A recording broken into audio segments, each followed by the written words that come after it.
All right, our next briefing is going to be a day in the life of a field team panel.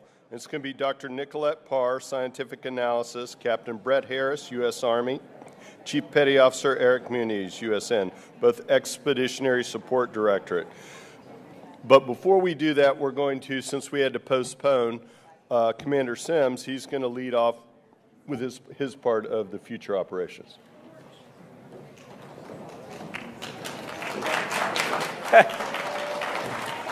Can you guys believe I got bumped by a 3-star? I had important things to say, so I'm happy to have been able to claw in a few minutes here on the front of the day in the life to talk a little bit about our operational outlook. Now, if you'll recall, I was meant to follow Mr. Kristoff, which was important because one of the through lines that I want to talk about when it comes to operations planning is research drives operations. That's what tells us where to go and what missions to plan. So we start with what the experts tell us are the most probable locations to go and look for things, and then we proceed to build a mission around how we get there, what we need to do to stay there, and how we execute an investigation or a dig, and more about that in a minute. My name is Brandon Sims. I am a surface warfare officer, career Navy, and am honored to be the operations officer for the Indo-Pacific Directorate, and that covers Southeast Asia, for which you all care deeply. Now I'm going to try to go to the next slide. Let's see how that goes. All right, so every good military organization has a table of organization. Don't worry, I'm not going to read all the names off of this, but when it comes to mission planning, we're a little bit unique in that DPAA is a majority civilian organization, but mission planning and the supporting elements that go into building missions are heavily supported by your active duty service members. What you see on your screen there is a slice of our mission planning leadership in the Indo-Pacific Directorate. And again, I'm not going to read through it, but if you'll notice, all of the green tiles are military members there. If you'll also notice, we have military members forward deployed in locations that you care about, in and around Laos, Cambodia, and Vietnam. These are active duty personnel. They are combat veterans. They are the children of veterans, and many of them knows what it feels like to lose a shipmate. I say this because I want you to know that I don't actually think Colonel Brandon is unique among us, although he might be an exemplar, to talk about how committed we are to the cause of accounting as fully as we can for your loved ones. It's really not that difficult for us to look at the photos of your loved ones and see ourselves in their eyes, and we know what we would want from our government and from our military service if that situation was one that we owned ourselves. Okay, research drives missions. You've heard a couple of different variations of this as we've gone along here, and the two particular types of teams that I want to go over here are investigation teams and recovery teams. The research process that Mr. Kristoff talked about earlier is the buildup for an investigation team. They take all known historical, analytical information and they compile it up to the point where they believe there is sufficient information to go in the field and have a look in the real world. That culminates with a document called an investigation proposal. The investigation proposal is what we, the planners, need to get an idea of where we're going to go. What's the location? How big is the site? Is it far afield, or is it something we can drive to? Do we need a lot of equipment? And a whole host of other questions that help us account for the necessities of going to these remote locations and look.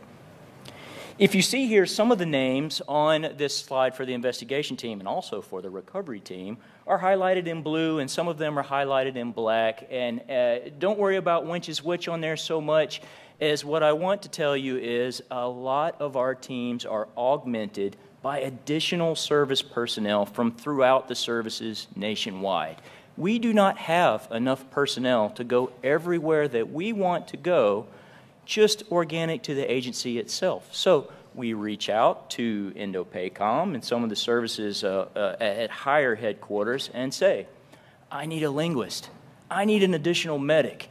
I need someone that is mountaineer qualified to go to an exceptionally remote location, and that person also has to be able to speak Khmer, and he also has to be a field medic trained guy as well. So some of these guys are exquisite asks on our behalf, and we have to reach out to the whole organization to be able to do that. The whole DoD infrastructure writ large.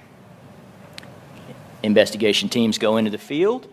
They are accompanied by subject matter experts in the form of laboratory support and our research support, and we look and we see if there's any information in those areas that corroborates, correlates with the information that we have in our data packets already.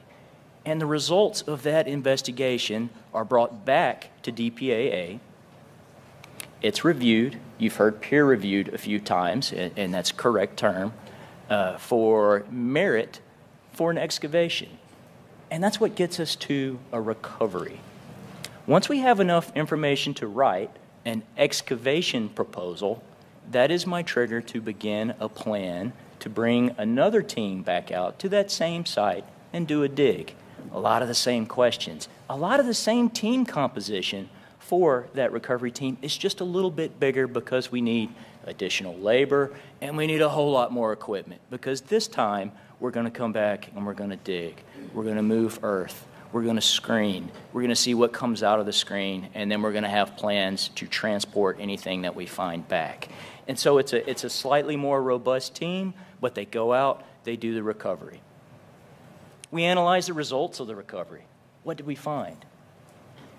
If we're not satisfied, we go back again, and we go back again. You've probably heard some of the laboratory talk about visiting a site until the fullest archaeological extent. That means we go back until no stone has been unturned there and the site is completely exhausted. Or, and this is what we always hope for, all folks are accounted for in that particular site. Investigation team, recovery team. So ITs and RTs, don't worry, it's probably a bit of an eye chart for the screen that you've got there. But what I want you to know is that we are fully engaged in planning. We're closing out the fiscal year 24 year. We have an underwater mission in progress right now and a couple of others in Southeast Asia that are getting ready to go. And we are actively planning first quarter missions for Southeast Asia right now, and have begun the preliminary planning for second quarter missions in Southeast Asia for the upcoming year as well. What does that mean? Scheduling aircraft, identifying specific personnel needs for each individual location, and then making all the plans necessary to get those folks out there, have them cared for, and enable them to achieve our mission. We're doing more than we did last year. It's hard to see on here, but we're going from 17 sites to 23 sites for RTs next year, recovery teams. We're doing more partner missions in Southeast Asia, and we expect to build more on that. And I'm pleased to say there's a mistake on this slide. You've heard it a few times already, so this is not new news, but we're up from 2 IDs to 3 IDs from this past year. I know we're tight for time, and I talked a little bit about the overview piece of it, but what I would really like to do is have you talk to the individuals who actually work in the field and do this mission on the ground. And I'm talking about the senior and junior NCOs and the junior officers who lead our teams out there. This time slot is scheduled for a day in the life of, and Captain Harris? Oh yeah, come on up. Hey, I do hope that you will come and talk to me if you are interested in the mission planning process, how we get folks out to the field, or if you just want to rep on the Navy in general. I'd be glad to talk to you. Captain, come on up.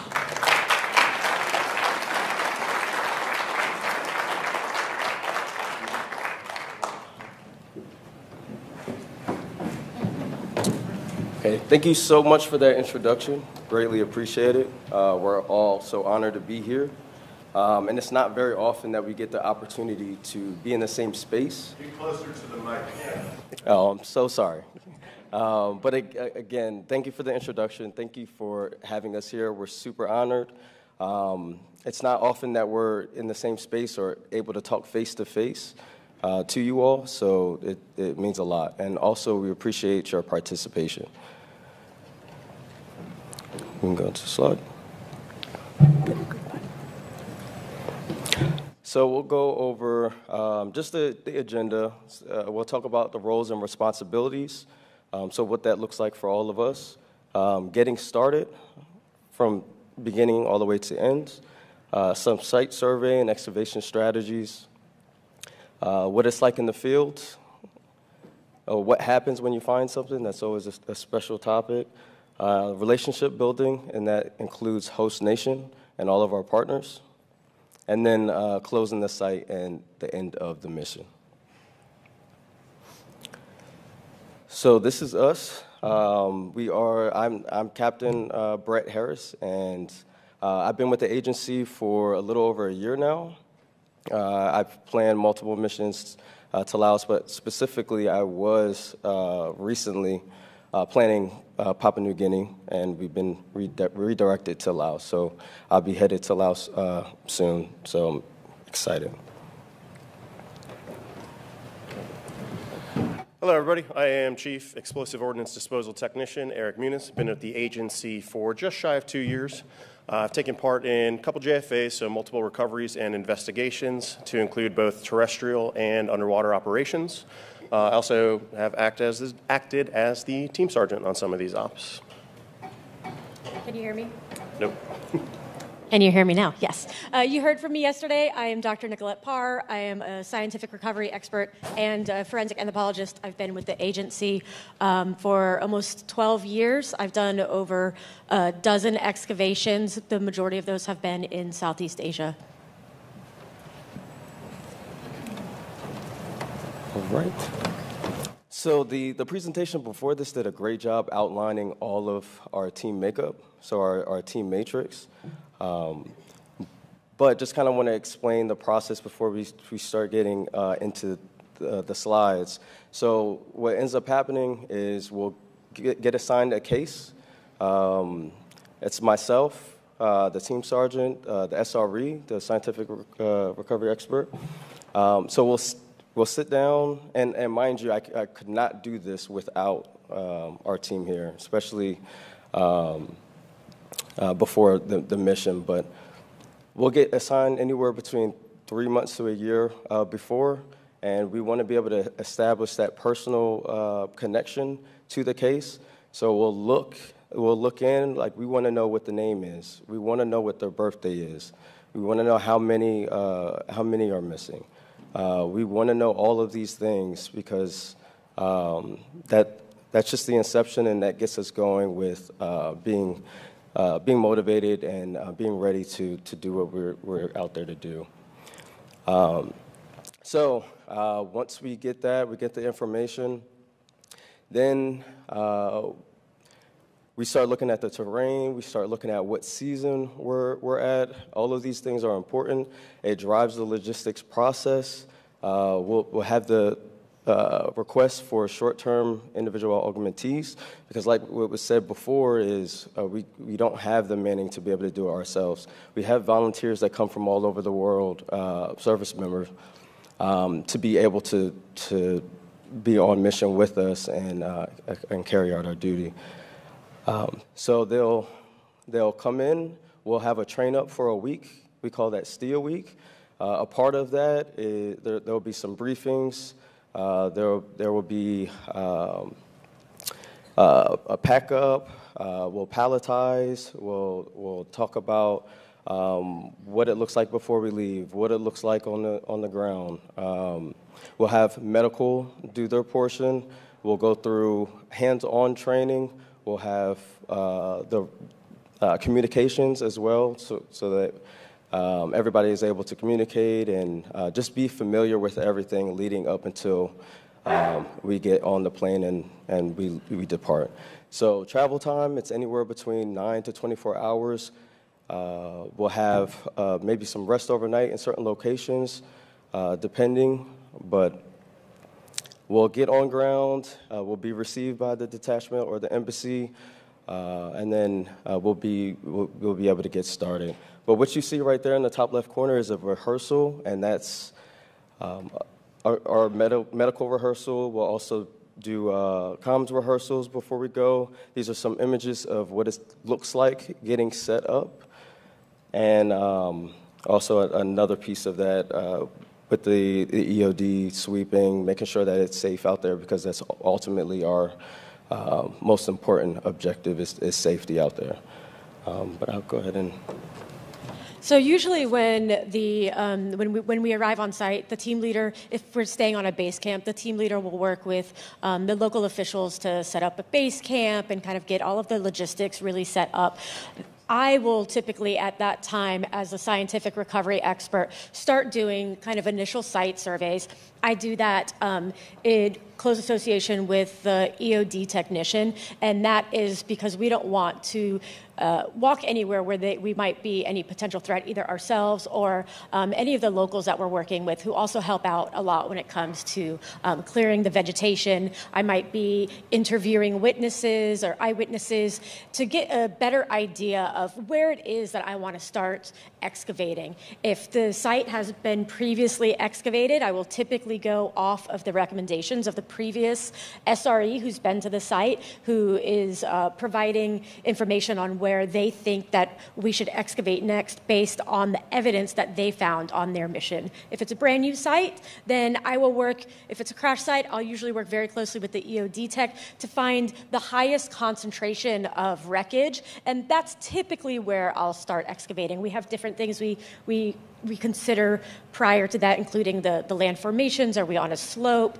Are we by a river? So there's a lot of different things that we take into account, but I work closely with the EOD tech and also the photographer, because we document everything that we do. So before anyone touches anything, I make sure that the photographer will document the entire site before we start clearing, before we start any sort of survey. So we have before, during, and after photographs. Yeah, and then as the team sergeant, it's our job to confer with these two and then also execute the plan for the day. So we are guiding all the other members of the team in setup, getting everything prepared, making sure we all have all the correct tools, and finding the best location to, for instance, set up a screening station.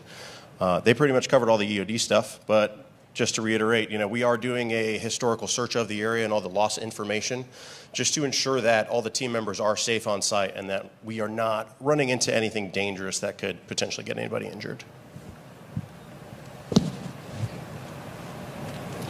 So, like I said, I guess covered this already. So we'll start with some site clearing, deciding where we're going to excavate first. What you see in two of these photos here are emplacement of the site grid. So when we excavate, we don't just go and dig holes. We dig very systematic, using standard archaeological procedures, excavation units. So these are usually 4 by 4 meter units that we place out using an archaeological grid, starting in the area that we think that we are going to find the highest concentration of evidence. And everything that we do, every unit that we excavate, is going to have a provenience associated with that. You may have heard that term, but provenience is just going to give us a spatial idea of where we are. And we map and keep track of all of this. So we know exactly where we are excavating, and all of the evidence that we find is going to be analyzed in association with the provenience. So you can see some of these stakes. We have these stakes that we use to line up our units and start excavating in a very scientific manner. I said this yesterday, but I'll say it again today because it is really important that science begins in the field, not in the lab. So we are really documenting every single thing that we do. We are taking notes, we are taking photographs, and we are using an evidence-based strategy to guide our excavation methods.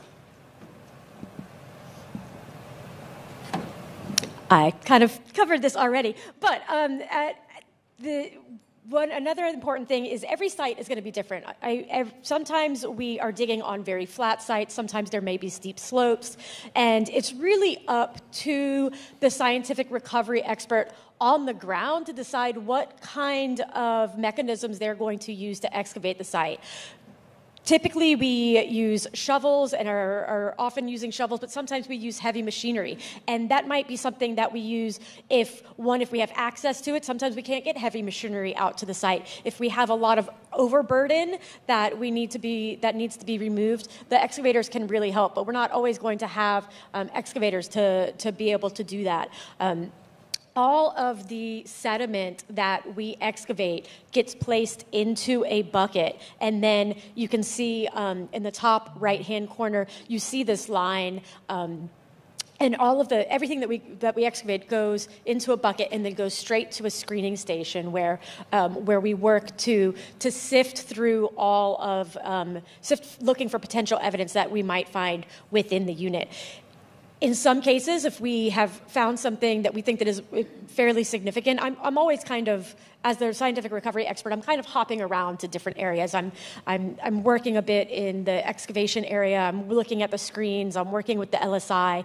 So if I'm not immediately in the excavation area, I might have someone call me and say, hey, we found something, we think it might be a bone, and we might stop and not do these large-scale excavations using larger tools like shovels. I might stop and actually do the more fine-screened excavation using a trowel so I can really see what's going on. One of the other things that we often do when we are excavating is we do what we call split operations. And that is something that I personally like to do. And again, this is up to every single scientific recovery expert. But it allows us, we can excavate 2 units at once. And what we will do when we do that, again, we always maintain prevenience, but it allows us to excavate more at a slightly faster pace, which is really useful. And like I said, every single piece of sediment and soil comes from the unit into a bucket and then is sent to the screening station. I even have I advise team members, especially if we're working on a muddy site or if it's been raining, before they step out of a unit, that we are going to go ahead and clean the boots so that you don't transfer any sediment that got stuck in the boots somewhere else. So we're really fastidious in making sure that we look at everything that comes out of the unit. So the screening process itself is a very exhaustive one. As Doc mentioned, we throw all the dirt into buckets, and then depending on terrain, we'll also start soaking that material. So the site I just came from had extremely thick clay. So if we didn't let it sit for at least an hour, it was almost as hard as a rock. We were having to use spades to actually cut small slivers to be able to inspect it. But we'll bring those buckets over to a roughly 6 by 3 foot screen, and then we use 1/4-inch mesh is what we actually push everything through. So if it's a dry site, we'll essentially just shake it until all the loose dirt goes through, and then we can inspect whatever is left over. If it's a wet site and we have access to water or we have that thicker clay, we'll have large fire hoses that we'll just use to spray everything down. And then anything that's not easily sprayed away, we're just sitting and grinding it through the screens. Now, when I say grinding, it's not to the point where we're going to damage anything. It's just breaking down that clay so we can get a good idea of what's in there to ensure that we don't miss anything. I think we touch on finding stuff later, so I'll wait for that. Okay, and then I also want to just emphasize that everyone works. Of course, the SRE is going to be busy with the million things that they have to do, but everyone works. I'm digging, I'm sifting, I'm going around, and we take great pride in being able to complete a unit for the day, or we'll make a goal like for the week to get through X amount of area. But yes, I just want to emphasize that everyone works. Everybody is on that schedule. All right. So again, we screen everything through a 1/4-inch mesh, and we're working with doing the screening, and we also have the local workers assist us with screening. So we usually have Americans on one side, local workers on the other. And I always tell my team, I say, if a local worker picks something up and shows it to you, stop what you're doing and listen to what they say. Because they see things, they work this, they live in these areas, and they work the ground, and they know what comes out of the ground, and they know they can visualize and see these things much faster than a lot of us do. So I say stop and look at what it is. Sometimes a piece of aircraft wreckage, sometimes, if we're lucky, it's a bone. Sometimes it's part of clothing or flight suit. So when we do find anything, I tell my team, because again, I can't be at all of the screens watching the screening process at all times, we have what we call evidence buckets. And I tell my team, if there's anything that you see that is not part of the natural environment, put it in a bucket and I will take a look at it. And if there's anything that you're unsure about, put it in that bucket. I would rather look at 600 pieces of rock and wood than miss one single piece of bone. So every once in a while, I'll take all of the evidence, and then I will go over to what we call our life support investigation station. So that is where I work very closely with our life support investigators, and anything that is collected from the screening process, the life support investigator and I will look at all of that.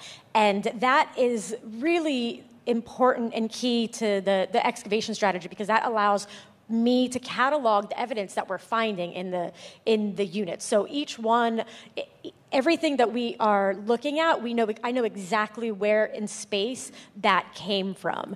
So like I said, I will look often at hundreds of pieces of rock, 100 pieces of wood, and I do that so that I don't miss a single piece of bone. And sometimes I'll look at something and I may not be 100% sure that it's bone. I might say, could be bone, it could be wood, because it's very hard, it's sturdy in the field, I might wash it off. And if I don't know 100%, I'm gonna bring that back to the lab and we're gonna do additional testing, because I don't wanna miss a single piece. The life support investigators are really, really integral to the work that we do, because just like I am an expert in the bone, they are an expert in all of the life support. So I might see something that looks like a piece of fabric that I think to me is not much of anything, but they might say, this is part of the parachute canopy, or this is part of flight suit, or parts of helmet. So we work very closely together to document all of this evidence, and then we use the evidence that we find after the screening process to then decide where I'm going to excavate next. If I excavate a unit and we're not finding much of anything, then the units around it I'm less concerned about. But if I'm excavating in a unit where I find an identification tag, life support equipment, bone, I'm certainly going to make sure that I'm going to keep digging in that area around those units. And then also, when I was out on mission, I noticed that everything was documented, everything was photographed. There's the grid coordinates located for everything. Everything is color-coded, so it's absolutely amazing work, and unlike anything. But cool. All right, so field life. This varies drastically by location. Sometimes, as Doc said, we are lucky and it's a nice flat site. We can set up a base camp very close by, and we have beautiful, sunny, perfect 70-degree weather every day. Other times, as you can see in these photos, it's not quite the case. Some of these incident sites are on the sides of steep mountains where people are sleeping out in hammocks for multiple nights at a time. Sometimes they need to be flown in by helicopter just to access them and utilize the mountaineers and extensive rigging to essentially rappel down the side of the cliff to get to where these incidents occurred. Rain is a huge issue. So obviously it is the Pacific. Sometimes, unfortunately, we have to go during monsoon season because that's when we can get into country. So we are constantly fighting weather. We do everything we can to set up tarps and protective measures that'll keep everybody as dry as possible, mostly in the evenings, but in order to allow us to work as much and as hard as we possibly can. Some of these base camps also come with a few luxuries. If we can, we'll set up a gym. That way, in the bit of off time that we have in the evenings, people can still get some PT in. There will be separate eating areas. So just like a nice covered area where people can bring out their camp stove and heat up a quick meal. Do you want to hit the slide? Other times, we set up porta potties in the middle of the jungle.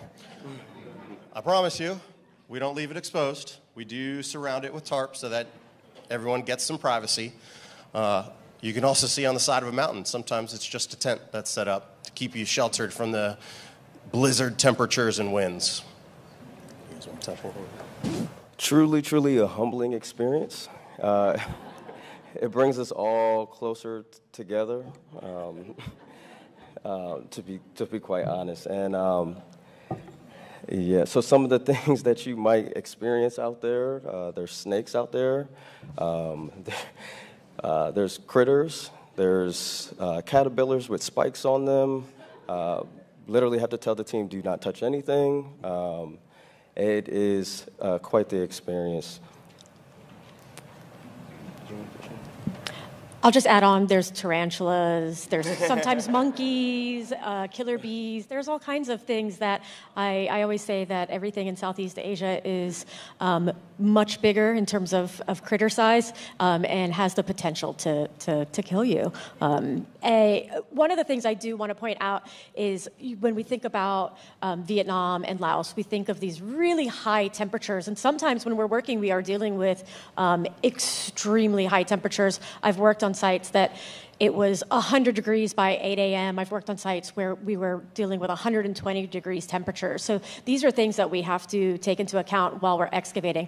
But it's not always extremely hot in Southeast Asia. The last site that I excavated in Laos was last January and February, and we actually reached freezing temperatures. We were wet screening, and when we arrived onto our site, we were in a pretty northern Laos in a mountainous area. When we arrived on site, the water from our screening station was completely frozen, and the water that we were using to screen was completely mush, which I think blew everyone's minds, including back in the lab who've been around for much longer than even myself. So we're not only dealing with really high temperatures, sometimes we're dealing with pretty low temperatures as well. So like what was said before, is there's some locations, such as a mountainside, that will require travel back and forth by helicopter. But if that's not available to us, you have to be in such a condition that you're taking all your stuff with you. What you brought is what you're bringing every single day. And then team members are required to have what we call a 72-hour bag. And in that 72-hour bag is some money, preferably fresh $100 bills. In case something happens, they have to go to a medical center or get flown somewhere else because something happened. Their passport, some important documents, and then some extra clothes.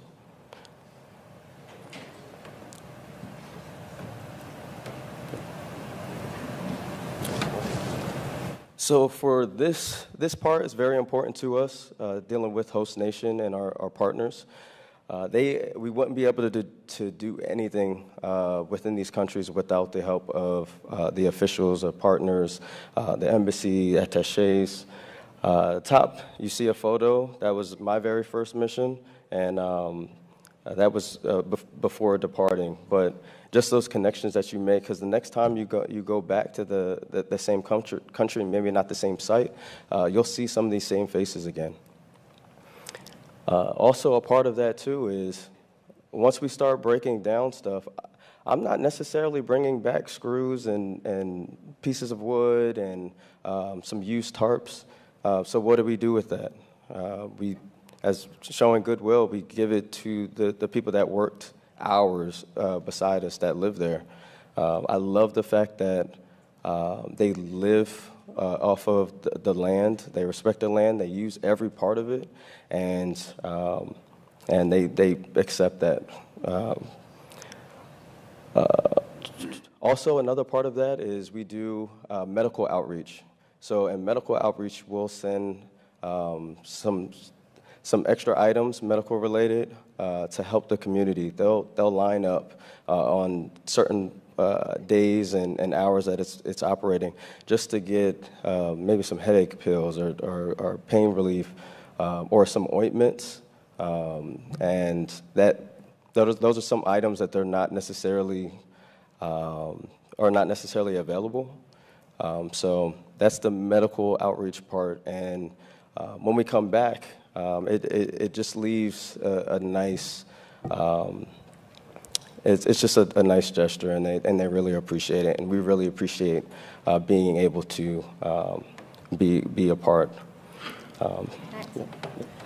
Something that I didn't mention earlier when we were talking about excavation and screening is you saw the photo with what I called the bucket line, and we very often when we're in these areas hire local workers. So we might have up to 100 local workers that live in and around the area who come every single day, and they help us with this excavation, whether it's passing buckets back and forth or whether it's helping us screen. But these are all individuals who live in this area. Sometimes, if we're in a really remote location, some of these individuals have to hike in an hour or 2 hours and then spend a full day with us working and then hike back and come back the next day. So we're really grateful and appreciative to the local communities that we work with, which is part of why we really try to build really great relationships with them. One more thing of note is many of these sites require multiple excavations. So I might go to a site and it's been excavated 3 times,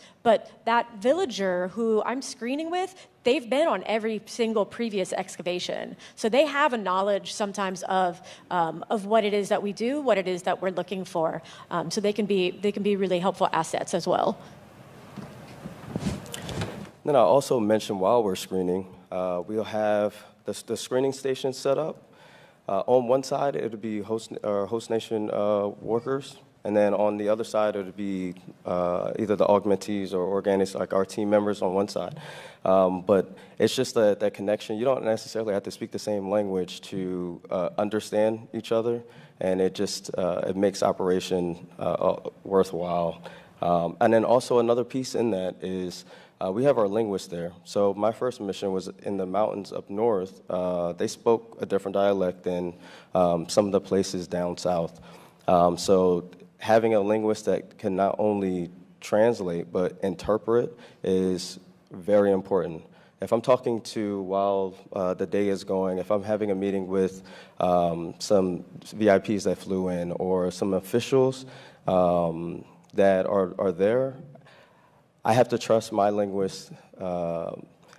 Sometimes I'm saying, okay, I said a lot and you told them a little. So did my point get across? He was like, no, I got it.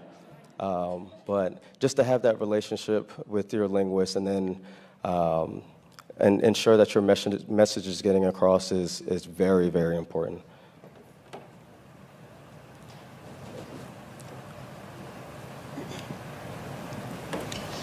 So at the end of the site, it's really going to depend on what we do, if we're going to suspend the site, meaning we're going to recommend continued excavation, or if we're closing the site. But either way, once again, I'm going to have the photographer photo document every single thing.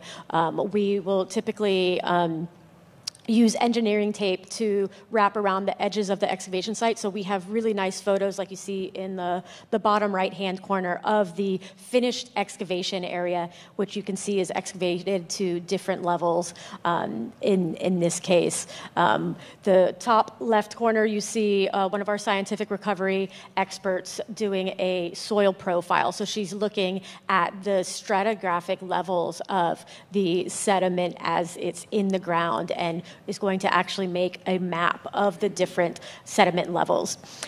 If we are planning on going back to the site, we will typically line the walls of the excavation area with sandbags. And the reason for that is because we don't want any of the unexcavated sediment to fall into the previously excavated areas and then not get excavated during in our next subsequent excavation. So these are some of the things that we do that are really important. Another thing is we're documenting all of the evidence. So everything that that when I work with the life support investigator that we've decided that we're going to bring back as possible evidentiary material, I will work with the photographer to photograph every single item prior to even bringing it back to the lab for additional analysis.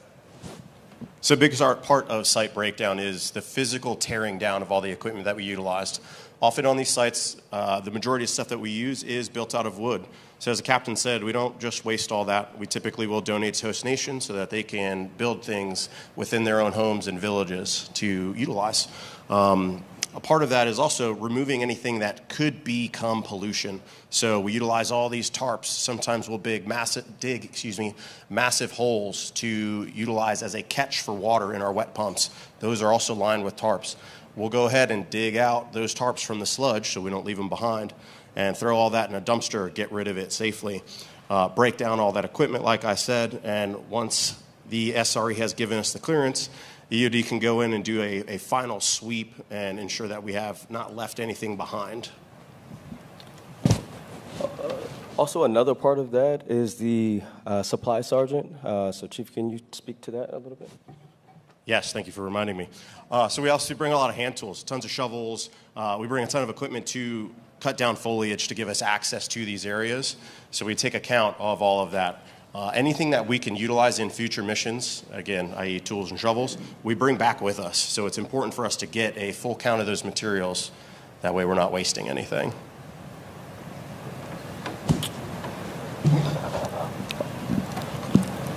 So also a part of that is being able to take a site picture. Could you go into that just a little bit? The final site picture. Yes, so at the end of our excavation, we will take final photos at the site so we can see the final excavation area. And as you can see on the bottom right corner, it's amazing to see the detail, and sometimes we'll come back to the site and may not look exactly like that, but the sandbags at the end will basically help us identify where we last were, and then most of the times, if we do go back to the same site, it's a different part of an area that was just worked on. And then the bottom left corner, that was our group picture before that area was tore down. So you'll notice that there's some buckets there. There were some screening sites. So on one side, you'll see a row of, you'll have a row of wooden structures with screens on them. And then you're able to walk in the center of it. So before that was deconstructed, we were able to take a group photo, and then that closes out the mission. But there's nothing more honorable than being able to do what it is that we do. This is actually my favorite job that I've ever had, and it'll always stay with me. So thank you so much. Do we have any final comments before we close up?